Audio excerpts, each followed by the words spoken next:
2021. Yung time na yun, nung dumating na yung mga sitwasyon na nawawala na rin ako ng pag-asa doon. Yung mga pagod ko na parang gusto ko na rin umuwi. Pero yung wala ka na pambayad ng rent, wala ka na pambayad ng... Yung parang naka-ano ka na lang. Yung parang ikaw na lang, sarili mo na lang sinasandalan mo. Tapos yung dumating yung time na natutulog na lang ako sa sakyan. Nag-i-stay ako para makapag-routine ako. Nandun ako sa West Edmonton Mall, sa parking lot. Doon ako natutulog every night. Parang wala na. Parang suko na ako. Ibig sabihin, during that time, you are homeless. Pinoy ako!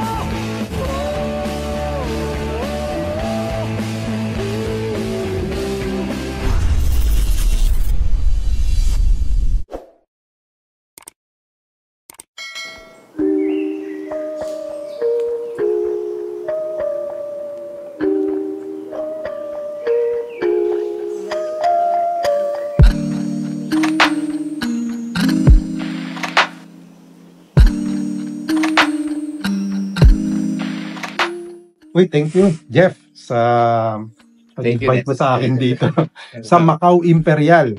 At susubukan natin yung kanilang specialty dito. And saan ba itong Macau Imperial na ito? Kasi merong mga iba't ibang Macau Franchise, yeah. franchise eh. Supposed to be galing siya sa Taiwan or and then nag-boom siya sa China and then punta sa Pinas and then nakapag-practice. So, all over the world pala to. And then dito sa Canada. First in Marami. Canada, Winnipeg, Okay. Macau Imperial Tea, and then sunod-sunod na sila. And then karamihan mga Filipino owner, yung mga Macau na ano. Tapos yun, doon na lang sila kakilala, nare-refer na. Tapos itong specific location nyo, kasi meron din sa ibang Yeah, lugar meron- dito sa Edmonton eh. Meron sa West Edmonton Mall, meron dito sa Parsons Place, ito dito sa amin, and then meron din sa Macau Meadow and Macau Ledo. Iba, marami na dito. Marami ng mga. Pero yan, mga Filipino Filipino owners. owner, yeah. Oh, okay. May mga kanya-kanyang Filipino owner. Kaya nagbubong. That's good. Yeah. And ngayong araw na to, tatry natin itong inyong specialty. First time ko na makapunta dito sa Macau Imperial. Akala ko, ito lang ang meron kayo. Mga bubble tea. Oo, mga bubble tea. Dati, ganyan yung ano namin na yung teacher ng Macau, bubble tea lang siya. But ngayon, siyempre, para kumanda naman yung benta, at least nag-a-add up kami ng mga pagkain. Kasi, alam mo naman, hindi na sa pang-Pilipino, mga ibang lahi din. Na, ano na. Today, specifically, meron tayong Filipino item Yeah. dito. Na, Yan ayun, ang tawag nilang silog. Yeah. Ayan. So, may mga iba't iba pa kayong silog eh, no? Dito. Maran. So, At bukod silog. sa top silog. Big silog. Maran. Tapos may mga iba-iba din mga pagkain na yung Pilipino. And then may mga pagkain din na Indonesian, Canadian. Marami pa lalabas sa mga food na this coming year. Grabe, sa itsura pa lang. Talagang mapapo. Sabi nga nila, tsura pa lang, busog ka na. Oo. Kasi itong tapa nila, meron siyang garlic rice with spring onion in it And chicken oil. and chicken oil. Okay, kaya talagang malasa to. Malasa. Tapos, eggs, 2 eggs. Right. Yeah. And then yung beef tapa, okay na okay yung portion niya. So talagang Mura dito, na. solve ka na eh. Paano pagka pagka gusto namin ng extra rice? Pwede. Pwede, ano. So, at saka, itong inasal. Ayan, no? Talagang kung namibis nila nila namin dito. inasal sa Pilipinas, ito yun, no? Kaya kung makita mo mahal talaga. Mabenta. Mabenta. So, titikman natin yung kanyang specialty dito na Filipino food, which is a beef tapa, inasal. And syempre, habang tayo kumakain, ay magkakwentuhan tayo. Alright. Ano ba susubukan muna natin? Ito muna beef tapa. Subukan natin yung tapa niya. Jeff, paano ba ginawa itong tapang ito? Ito ba dito ginawa sa mismong store ninyo or Dito sa store na yan. Pero yung Store. mga tapa, as more on supplier na kasi siya. supplier? Supplier na yan. Okay. So from a trusted supplier. Mga Wala. subok na supplier talaga na. Sila yung mga pinagkakatiwalaan talaga na Sarap. Yung tapa. malasa. Malasa siya. Bukod sa malasa, yung tapa, hindi siya matigas. Kasi hindi katulad nung ibang mga tapa. Tapa. Pagka kinagat mo, makikipaglaban ka no? Talagang Parang buhay pa Kasi nakikipaglaban siya And hindi siya burnt. Kasi yung iba, burnt din no? Tama lang ang pagkakaluto niya. Tingnan naman natin itong garlic rice. Garlic rice in chicken oil Malasa itong itong garlic rice. And ano ba itong dilaw na nakaalo sa kanyang top? Annatto seed ang tawag dyan. No? So hindi lang siya basta food coloring. Hindi. Kasi Lalagay ng food coloring. yung iba dinadaya nila mukhang masarap siya kasi madilaw-dilaw pero ang inilagay nila food coloring. Ayun. Pero yan, talagang ingredients talaga ng pang inasal. Pang inasal talaga itong inilagay mo dito. Masarap. Healthy option. Tsaka feeling mo, nasa Pilipinas ka.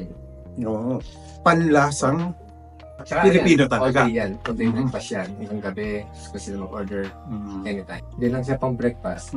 Lunch siya, dinner na rin. So, parang all-day All-day breakfast breakfast ang tawag doon. Kasi baka akala nung iba hanggang 11 o'clock lang ang breakfast nyo na sineserve. But this is an all-day breakfast. Anytime, pwede nyo orderin.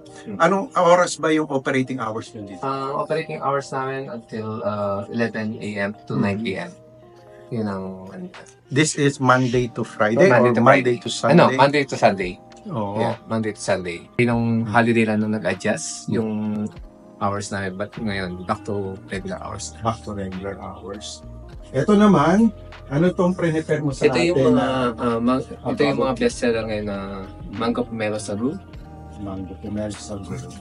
Ano ba ang laman nitong Mango Pomelo Sagu? Yan yung may laman siya na sagu, tapos yung pomelo, tapos yung mango and coconut. Mango, coconut, pomelo, sagu. Ano yung sagong na andito? Kasi maliliit siya. Yung maliliit. Kumpara dun sa yung ano ba tawag dun? Pearl. Yung itim, no? Ito, Pero pwede naman sila mag-additional dyan. Halimbawa, kung gusto nila mag-add ng pearl, pwede naman. Kasi may option yung iba na mga maglagay ka ng toppings. Yung isa kasi ayaw nila yung parang sagu lang, ipapalitan nila ng pearl. Ako pa. Pero yun ang kumain na ako tapos trinay ko pa itong kanilang bubble tea ito. Pero habang tayo nag-uusap, Jeff, kasi kanina pa tayo nag-uusap, hindi ka pa masyadong kilala ng ating mga audience, ng aking mga subscribers, kaya we'll get to know you better. Okay, sure. Kasi si Jeff, if you don't know, isa siya sa mga owners dito sa Makati. Apat kami may owners dito, and 3 Pilipino and isang ibang lahi. But syempre hindi naman siya pumunta dito sa Canada. Pagpunta niya, owner na agad siya. Hindi. Dumaan din tayo sa Dumaan din tayo sa mga pagsubok na kinakaharap din natin dito sa Canada. Kailan ka ba dumating dito sa Canada? Dumating ako sa Canada 2013 as a foreign worker. That time, nang dumating ako 2013 May 5. Dumating ako dito, nag-iba yung dinala nila ako sa ibang employer. Pero dito ka sa Edmonton dumating noon? Dito ako nagland sa Edmonton. Pero 5 days kami doon sa agent namin, doon sa bahay nila, nag-stay. Nagtataka kami, wala pa nagsusundo sa amin. And then, nung time na dinala kami, wala kaming alam na ibang employer na pala binigay sa amin. Yung time na yun. So sabi mo, nag-stay ka doon sa agent mo. So yung agent mo, meaning ito yung... Parang tawag nila broker, parang contact nila dito. Contact nila dito. From the Philippines ka ba na Taiwan. apply? From Taiwan ka. So cross country. Cross country ako. So yung agency mo na in-applyan doon sa mismong Taiwan. Doon yung agency namin. Kasi nag-work ako ng Taiwan 2012, 2011 hanggang 2013. So 2 years. 2 years. 2 years and a half. Mga ganyan ako doon. Tapos nag-cross country ako dito, and then yun nga, akala ko yung dapat yung employer ko dito sa Edmonton, nung dumating kami dito, wala na siya. Iba na. Iba na pala yung dinala kami sa grassland. Sa grassland. Doon sa parang small country. Maliit na. Tapos yun, dinala kami doon sa Quezon Station, kaso wala kami mga papel doon. Yung time na yun, siyempre takot na ako kasi ibang employer na. Tapos yung nag-stay ako ng 1 month, hindi ko nakasundo yung supervisor doon kasi balahe. Hindi ko, kasi wala pa naman ako nakalambas sa batas dati nung bago ka dating dito. Nananakit siya. So, isa ka sa biktima ng sinasabi nila, abuse or Kaya that time, nung gabi, pinlano ko na, kinontak ko yung pinsan ko nasa BC. Tapos yun, nung sabi niya, ganun sinabi ko nangyayari sa akin nun. Tapos sabi niya, kung gusto mo, i-repair kita doon sa mga kaibigan ko sa Grand Prairie. And then, kinontak niya yun, tumakas ako sa ko doon. Tapos nung pagdating ko ng Grand Prairie, doon ako naghanap ulit ng Yung siyempre, pagdating ko doon, wala trabaho, wala akong ginawa ko, naghanap ako ng mga kapwa Pilipino na andang tumulong sa atin. Na binigyan ako ng trabaho na cleaning, nag-cleaning ako doon. Tapos hanggang makahanap ako ng mga panibagong employer. Na nakahanap ako sa NW.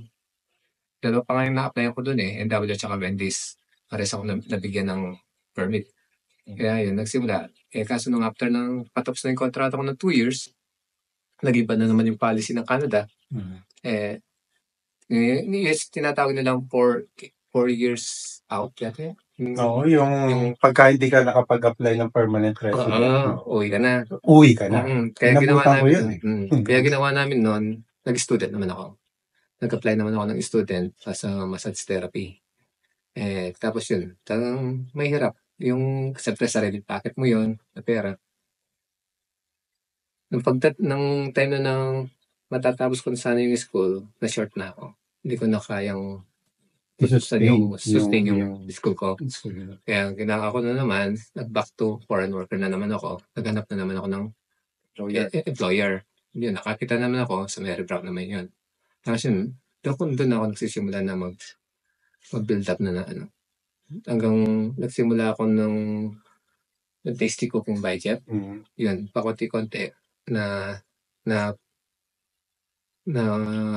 siya, yung parang nakikilala na. And then, may mga nakikilala ko na yung mga kaibigan ko, kaya yun, nabuo to. Kaya nabuo yung Macau International. Kasi kung di dahil sa mga kapartner ko, wala kami dito. Grabe pala ang pinagdaanan mo. Talagang simula pa lang, nung pagdating mo dito, it's a real challenge na talaga. Talagang challenging yung pagpunta mo dito. Now, bakit mo naisipan na pumunta ng Canada from Taiwan? Kasi dati kasi sinasabi nila na maganda daw ang Canada, maganda yung mga hindi na sabihin natin mga benefits or permanent. Pero hindi Hindi ganun ang nangyari sa iyo, no? That's not the reality. Hindi ganun. So, iba naging reality. Pinagdaanan mo dito, iba yung naging realidad mo dito sa Canada. Now, yung bang agency na in-applyan mo dati doon sa Taiwan, syempre wala na. Paano mo na-discover yung agency niyo? Kasi malapit lang sa company namin, sa dorm namin sa Taiwan.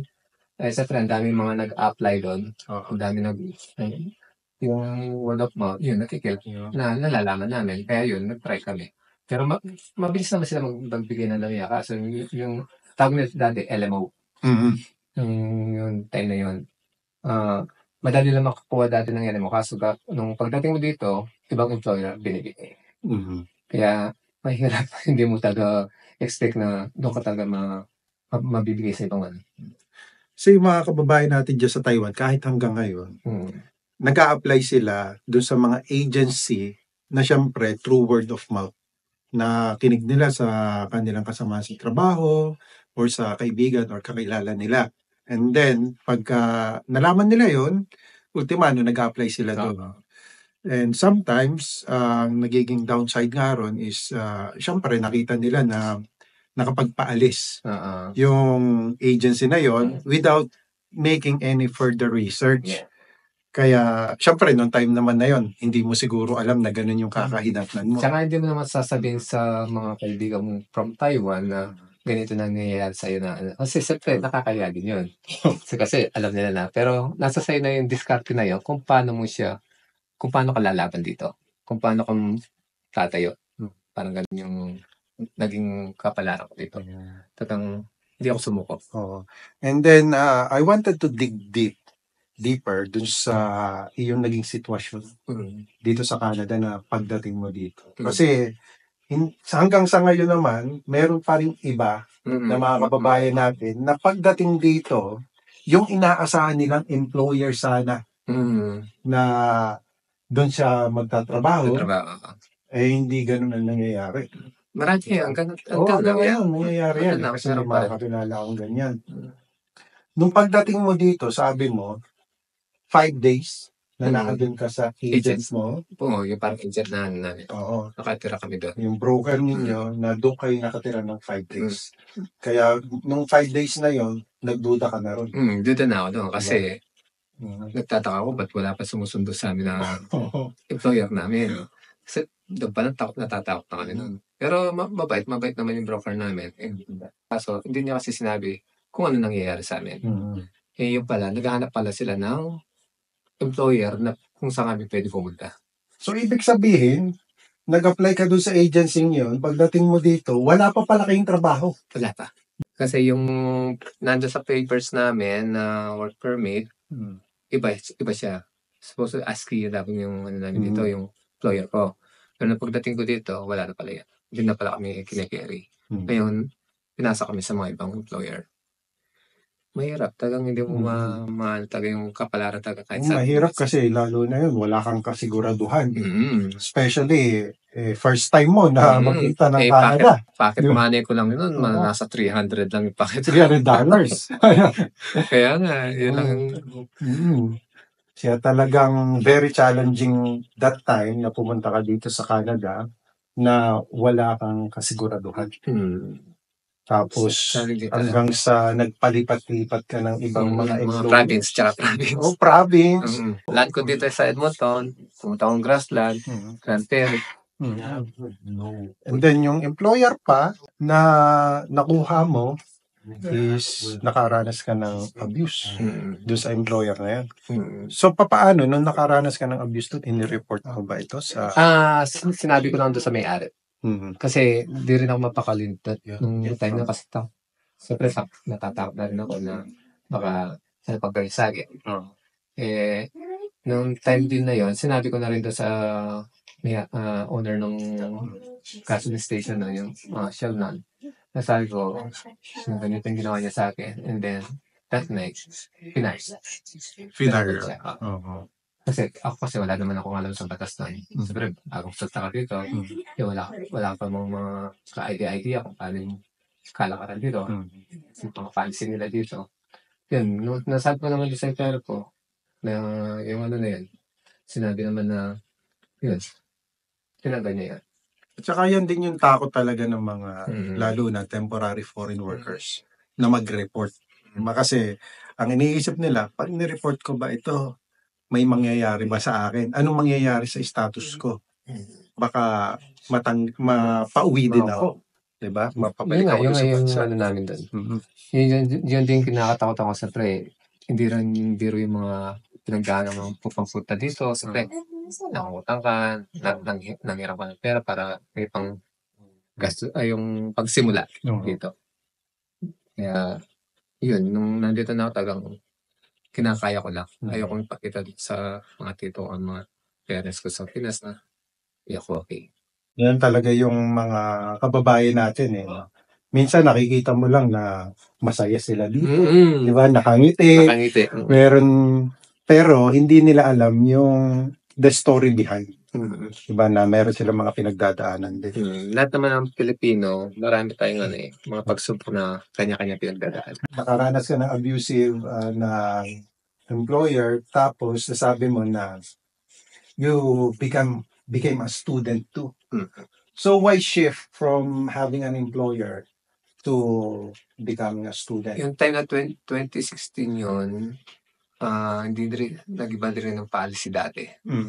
Na hindi na rin sila nag-renew ng LMO before.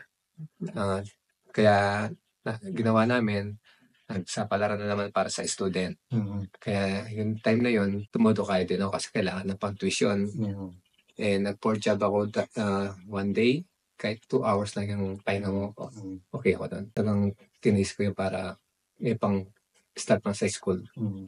Tapos yun, taga nung after nung malapit na matapos yung school ko, pero hindi na nakaitan. Actually, yung situation mo dati, parang situation din ngayon nung iba sa mga temporary foreign workers.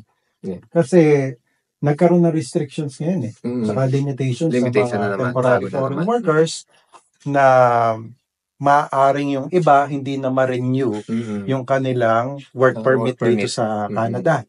So, during that time, sinabi mo na dahil nga nangyari din noon na hindi ka marirenew do sa iyong work permit. Kaya ang option mo is mag-student. Pag student ka, mahirap. Mahirap ang buhay ng student dito. Kasi kailangan mo mag-aral and then kailangan mo mag-work. Kaso limit lang yung trabaho mo. 20 hours lang yung kailangan mo. Sustain. Yung 20 hours na yun, hindi sapat para sa tuition. Kasi pag minsan may mga nagko-comment doon sa aking videos na may mga student doon na nagko-comment, nagtatanong, naghahanap din ng trabaho dito sa Canada. Ngayon, ang comment ng iba, bakit ka pa naghahanap ng trabaho? Di ba estudyante ka dyan? Hindi nila naiintindihan na for you to sustain or para masustentuhan mo yung iyong pag-aaral dito sa Canada, hindi naman tayong mga milyonaryo di ba? Na pagpunta dito, unlike other nationalities, for us, Filipinos, kailangan natin mag-work para kumita tayo ng kahit papaano. Sustain yung pag-aaral. Yung pag-aaral mo at yung pang-araw-araw mong gastusin dito sa Canada. Kasi babayad ka ng rent, babayad ka ng yung gas mo. Lahat yung cost of daily living mo dito sa Canada, kailangan mong sustentuhan yon. Kasi hindi biro yung mga kung ano mga sapalaran dito sa Canada. Dadaan ka sa putos ng kakain. Talagang matindi ang iyong pinagdaanan. No? And nabanggit mo na until dumating doon sa point na parang wala ka nang nag-broke ka na. Diba? So, what happened to you?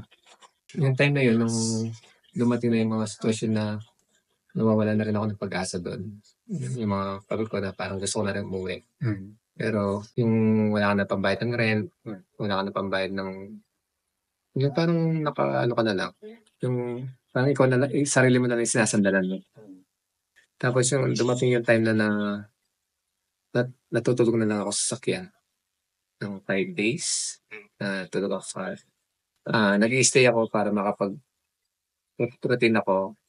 Nandun ako sa West Edmonton Mall, sa parking lot. Doon ako natutulog every night. Every night, natutulog ka doon sa sasakyan mo? For 5 days? 5 days. Na doon ka natutulog. And umabot sa time na syempre wala ka ng pambayad sa rent mo. So, ibig sabihin, nung nawala ka ng pambayad sa rent mo, pinalis ka ba? Doon sa tinitira mong bahay? Hindi naman. Basta nawan lang ako ng budget. Kasi yung time na yun, parang nag-i-student ako na. Nagsunod-sunod yung mga problema. Sunod-sunod yung mga pagsubok. Kaya yung time na yun, parang down na talaga ako. Kaya sabi ko sa sarili ko na siguro hanggang dito na lang. Pero nag-pray ako kay God na sabi ko, bigyan lang niya ako ng sign. Tapos yun, nung time na yun, dumating na yun, may tumawag sa akin ng isang employer na sinigyan niya ako ng work permit. Yung LMO, Lamia. Yun yung tawag ng Lamia na tawag nila. Kaya yun, doon ako nagsimula ulit. Pero naranasan mo na natutulog ka sa iyong sasakyan, ibig sabihin, during that time, you are homeless. Hindi ko naman siya ma-call na homeless kasi nasa car naman ako. Pero feeling ko lang na talaga na down na ako that time. Na hindi ko siya talaga na yung yung ano na yan, yung time na yan, yun yung pinaka naging ano ko, dedication ko na hindi ka pwede sumunod. Hindi ka susuko. Yun yung way ko para gawin ko na lahat hanggat nabubuhay. So during those 5 days na nakatira ka sa sasakyan mo, ano lumalaro sa isipan mo? Parang wala na. Parang suko na ako. Pero hindi pa rin tayo pinapabayaan ni God. Kaya yung time na yun talaga, yung binigyan niya akong sign, nagpatuloy ko na. Yung mga gusto kong pangarap na maabot. So, naging dedication, naging mga ano. So paano ka nakakasurvive nun? Nagbebenta na ng mga bote. Ano? Nagbebenta ng mga bote, kalakal. Mga kalakal lang ang binebenta mo ng time na yon. Kasi wala ka talagang source of income, no? Wala kang pagkukuhaan noon. Kasi yung gas mo lang, siyempre yung car ko nun, yung parang 2005 model na Chevy, Cobalt. Yun. So yung pagbebenta mo ng kalakal, ibig sabihin, nangongolekta ka nito? Nangongolekta, pupunta sa mga garbage bin. Sa mga garbage bin, no? Grabe talaga, ano? Kaya yun yung time na nag-ano ko talaga. Hindi ako sumuko. Kaya ngayon yung mga kapwa Pilipino na nakikita ko din na ano, na gusto ko rin talaga makatasaw. Matulungan. Kasi, iba eh. Iba kasi yung pinagdaanan talaga na ang hirap. Hindi biro. Kasi yung akala ng iba, madali. Pero hindi. Kanya-kanyang kapalaran tayo. Yun ang ano natin. Meron tayong kanya-kanyang kapalaran at siguro, masabi ko na yung mga pagsubok na yun na dumarating sa ating buhay, hindi yun ibibigay sa'yo kung hindi niya alam na kaya mo lampasan. And from that, you become a stronger person. Thank you. No, sabi mo, di ba? Kasi ngayon, eto ka na ngayon, di ba? So from there, parang isa na lang siyang alaala na naging inspire mo sa buhay. Parang inspirasyon mo sa buhay mo na nanggaling ka sa ganong estado na masasabi nating ito na yung masasabi nating rock bottom talaga. Di ba? Nasa pinakang ibaba ka nung time na yun na talagang wala ka ng kapag-asa sa buhay. Ito na lang siguro ang kapalaran ko dito. Mangangalakal na lang ako, mamumulot ako nito, ibebenta ko to survive. Di ba? Parang to save face at makapagpatuloy dito sa Canada. Pero after that, nakahanap ka ng employer. Paano mo naman nahanap itong bago mong employer? Nagpasa-pasa din ng mga resume or tumitingin sa online. And then yan, nagtry ako, nagpasa ko online ng resume, and then tinown niya ako, and then na-interview niya ako, but siyempre, ang dami nag-a-apply. But hindi pa rin ako tumitingin na top 3. Yan, tinawag nila ako ulit for second interview. Doon na ako nakuha. Ito rin ba yung employer mo na nagbigay sa'yo ng permanent resident status dito? So talagang natulungan ka ng employer na ito. So gaano naman katagal bago ka nakakuha ng iyong permanent residency dito? Tagal din. Ang tagal din. Umabot na. Umabot din ng 9 years. 9 years? Wow, grabe, no? Mga 9 years. Mga 8 to 9 years. Hindi ko naman gaano matandaan kung kailan yung ano ko yes. So, yung sa palangan ko na libire. So, 9 years ka na nag-stay sa employer na ito? Hindi, 5 years. 5 years lang? 5 years. And then, sa kanya ka naging permanent resident, diba? So, after 5 years, saan ka na pumunta? Yun nga, nagsisimula na ako doon sa business ko. Ng Tasty Cooking by Jet. Anong business yan? Yung sige, kunin nga natin para mapakita natin. Totoo kasi marami to. Kasi hindi pa ako makapag-production ngayon. Gawa nga ng busy pa dito. Tasty cooking. Ayun. So, dito sa tasty cooking na business mong ito, so you started small. Small business. Anong product yung inumpisahan mo? Nagsimula ako doon sa Bibingkang Pico. And then, nung nakilala na yon, nag-add na naman ako ng yung pastillas. Doon nag-click yung sa pastillas na yun. And then, hanggang nagdadagdag na ako ng mga bagong items. Nagluluto ka talaga? Sa Taiwan ba yung trabaho mo? Hindi naman, kasi ako sa Taiwan machine operator. Machine operator ka? Mga CNC. Yun ang trabaho ko naman doon. Kaso talent ko na lang kasi yung mga parents ko, yan na kasing business namin before sa Pinas. Yung mga homemade product. Oh, so na-acquire mo ito kasi sa mga parents ko. Sa mga parents mo, meron na pala sila nito.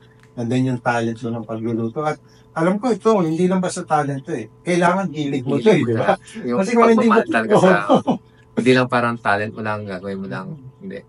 Dapat nandun yung parang love mo yung kung anong gusto mong gawin sa pagluluto. Kasi anything na gagawin mo sa buhay mo without love, walang pag-ibig doon sa iyong mga gagawin, hindi talaga hindi mag-work. Talagang alagaan mo yung pinundar mo. Magkiklik. Saka kailangan masaya ka doon sa ginagawa mo. Di ba? Kasi isa sa mga ingredients yan Yeah.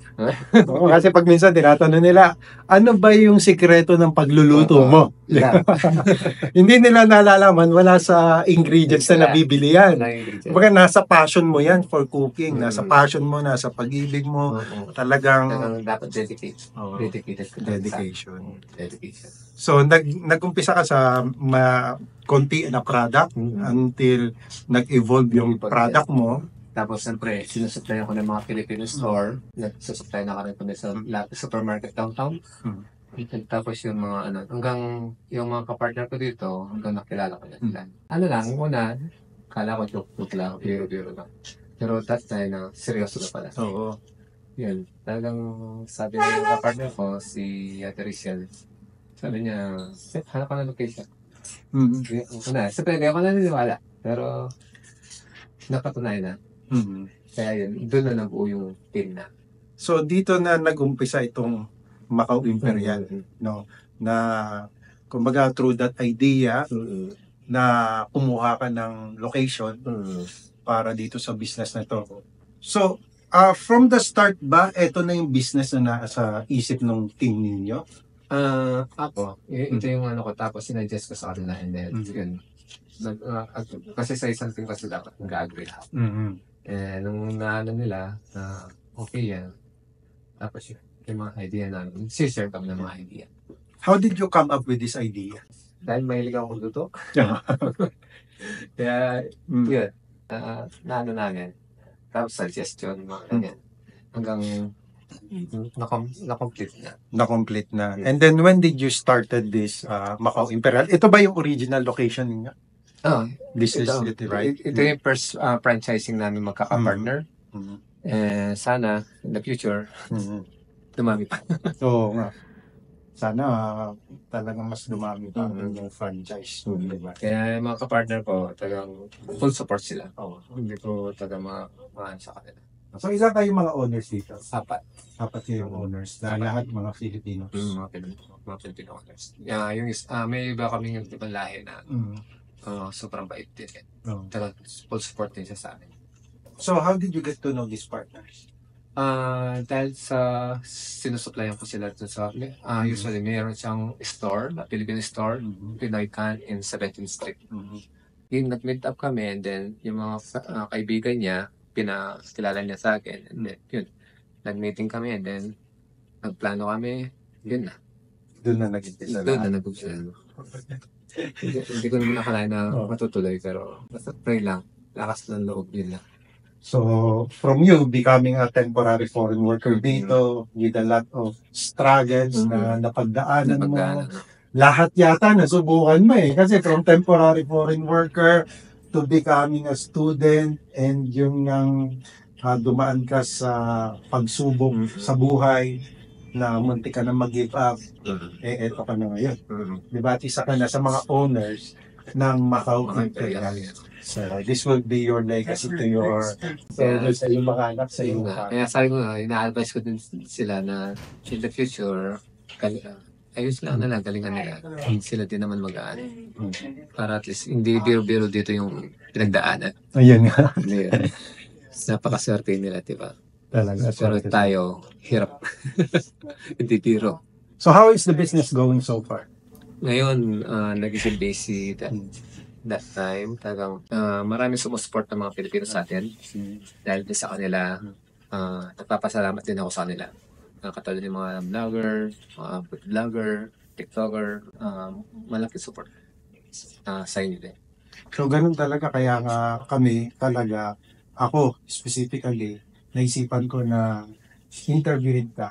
Kasi una, I wanted to know you as a person. Gusto kong malaman yung iyong naging journey dito sa Canada na sana ay kapulutan ng inspirasyon ng ating mga kababayan na nag-a-aspire din na magpunta dito sa Canada. Hindi sa pagpunta mo agad dito sa Canada, kasi baka iniisip nila, pagpunta ko dyan sa Canada, magiging milyonaryo agad ako. Hindi gano'n. Tatanda ka sa mga pagsubok. Oo. Kasi kahit sa pagbibusiness, biro-biro. Biro-biro sa pagbibusiness. Parang kung ano yan eh. Parang nagtanim ka ng palay, hintay mo hanggang magbunga yan. Hanggang magbunga. And then eventually aanihin mo through, syempre sa pagtsatsaga mo, sa iyong patience, sa sipag mo, at syempre na ikaw lagi mong nababanggit sa akin no, time na nagkaroon ka ng pagsubok sa buhay ay yung tumawag ka sa Panginoon, sa Diyos, na talagang may time na parang bibigyan ka talaga ng pagsubok na. Pero hanggang malagpasan mo yun, maganda naman ang kalalabasan. At yung pagsubok na yun, talagang pagsubok na sasabihin sa'yo ng Diyos na talagang sinusubok kita. Kasi alam ko na kaya mong malampasan ito. Kaya, huwag na susuko. Hindi lang ang naging sa akin na pasusuko sa mga lahat ng bagay. So maraming salamat sa iyo, Jeff, sa pagbabahagi mo ng iyong istorya na naway pagkunan nila ng inspirasyon. Thank you for your time and imbitahan mo sila dito sa Macau Imperial. Open po kami dito everyday 11 to 9 p.m. Dito po sa location po ng 99 Street, Macau Imperial Tea Parsons Place. Marami po mga pagkain dito na mga street food, mga bubble tea po na best seller talaga dito. Ayos! So hanggang dyan lang po muna for today mga kababayan. I hope you like this video. If you do, please give it a thumbs up. And as always, more tips, information, buhay natin dito sa Canada, and inspiring story katulad ng binahagi ni Jeff sa atin. I will see you, God willing, on my next video. Samahan nawa kayong parati ng Panginoon sa inyong pang-araw-araw na buhay. Magandang araw po sa inyong lahat. Try na natin. Kain na tayo. Thank you very much. Thank you. Yeah. Okay.